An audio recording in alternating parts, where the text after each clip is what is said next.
today is Kaaren Henderson. She is going to be speaking from Presentation Mastery, project number 3, Connect with Your Audience. The title of her speech is Dying to be Alive. This speech is about a true story from Karen's life. Some of us have to get knocked on the head and nearly die before we learn how to make the most of life.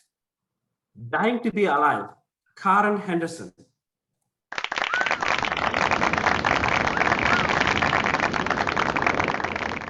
So before I start, I just wanted to be sure that Nate knows the timing is 8 to 10 minutes. Okay, all right, good. Oh, well, I nearly died when I was 50 years old. Later, I learned that I'd had a near-death experience. Here I was in the hospital, the emergency room, delirious, with a temperature just short of 105 degrees, being rushed into surgery. A misdiagnosis had run wild and nearly took me with it. When I woke up 5 days later, I was so sick that I didn't remember anything that had happened. Complications, they added fuel to the fire and kept me from leaving the hospital for one long, difficult month. When I finally got home, I was weak, I was shell-shocked, but everything had changed for me. I'd survived. All I could think about was how happy I was to be alive. Finally, at home, I was able to have visitors. And it was great to see my friends. They told me that they'd been so scared. I looked so bad, they didn't think I was going to make it. I just told them, hey, remember what Mark Twain said? The reports of my death have been greatly exaggerated. They looked a little concerned still, and so I continued on with another joke. Well, Woody Allen, he said, I'm not afraid of dying. I just don't want to be there when it happens. Well, truly, for me, I just felt lucky and grateful to have a second chance at life. I don't know about you, but when I was feeling better, I wanted to get out there and do something. I wanted to go and have fun. I love decorating. Creating beauty is my passion. When I heard that there was a home show coming to the Del Mar Fairgrounds, I couldn't wait to get there. Once I got to the home show, I didn't realize that it was going to bring me home to myself. I wandered around this massive venue, and finally, one unique booth really attracted my attention. It was created by a beautiful American Indian woman, and something about her just captivated me. Her warm smile just radiated a deep peace. Finally, she sold me a beautiful gemstone necklace that reportedly had healing powers. She volunteered to sage it for me to purify it if I'd come back later. Well, about dinner time, I showed up at her booth, and she took me by the hand and led me towards the back of her area. She had a stick of sage in one hand and a rattle in the other. I don't know how it happened, but all of a sudden, she was chanting. She lit the sage and she was letting the smoke just waft over me. She kept chanting and rattling. And then she said the thing that was so shocking to me. She said, Kaaren, you nearly died recently. You had a near-death experience. You could have chosen to stay in heaven, but you chose to come back to your life. your purpose needs to be fulfilled. I'm shocked. She continues on. The Great Spirit told me I must talk to you. The first thing he said was that you need to love yourself more. Really, love yourself more. Then she said, notice when you're judging others. When you judge yourself harshly, you're judging others harshly as well. Remember, there's no separation. It's time to forgive yourself.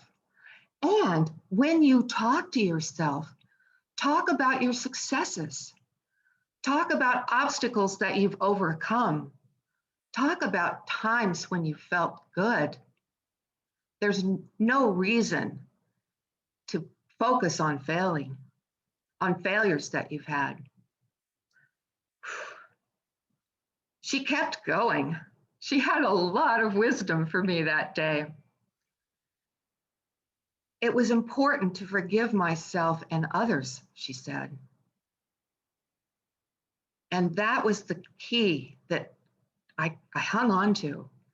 And then she said, it's about really, really loving yourself. She went on. It was just hard for me to remember all the things that she said, but she gave me some more wisdom that it was important to ask myself questions in life and not to look for the answers, but just to live in the questions. Well, what did she mean? She said, ask yourself, how good are you willing to have it? And then don't worry about the answers. Let Spirit answer your question, because Spirit will bring you something much greater than you could ever imagine. Wow. I couldn't even believe the things that she was saying to me. How did she know I'd nearly died? I couldn't even wrap my head around it. The important thing that she said to me that I still remember to this day is the fact that when it comes to creating your heart's desire, feelings are the key. Focus on your feeling and know that you're always connected to infinite Spirit. Well, amazed and dazed, I went home. She told me I'd had a near-death experience, but I didn't even remember it. I was too sick. But what did it mean that here someone had given me this gift to heal me with words from the Great Spirit? I started writing down everything I could remember. And then all of a sudden, something that had happened with my dad when I was 12 popped into my mind. It was a time when I'd come home. I was so happy. I'd gotten a straight A report card. I think I was about 12 years old. When my dad looked at the report card, he shook his head. He frowned. He said, Kaaren, why didn't you get an A+? When he said that to me, something in me died. I just couldn't believe that I didn't get the praise and the love from my dad that I was hoping for. It didn't matter how hard I tried. It seemed that I was never quite good enough. It wasn't enough that I graduated Phi Beta Kappa from college. It wasn't enough that I'd founded a successful search business that lasted 30 years. It wasn't enough that I even created an image consulting business on the side just for fun.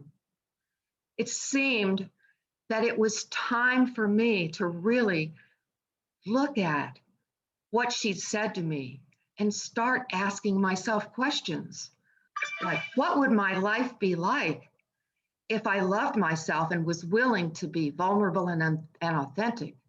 What would my life be like if I could focus on the positive and stop judging others? What would my life be like if I let feelings be the key to guide my life? Well, there have been some amazing answers, and I've told you some of these stories here at Toastmasters. For example, I ended up with this lovely home that I got in foreclosure.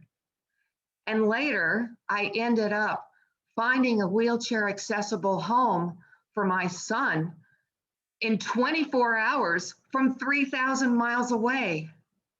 Miracles kept happening around me. Well, one thing I can say for sure is that this near-death experience completely changed my life forever. It truly freed me up to be alive in a new way. My Indian friend taught me that we don't get to choose how we're going to die or when. We can only decide how we're going to live. Don't be afraid about when your life is going to end. Be afraid that it may never begin. Thank you, Mr. Toast.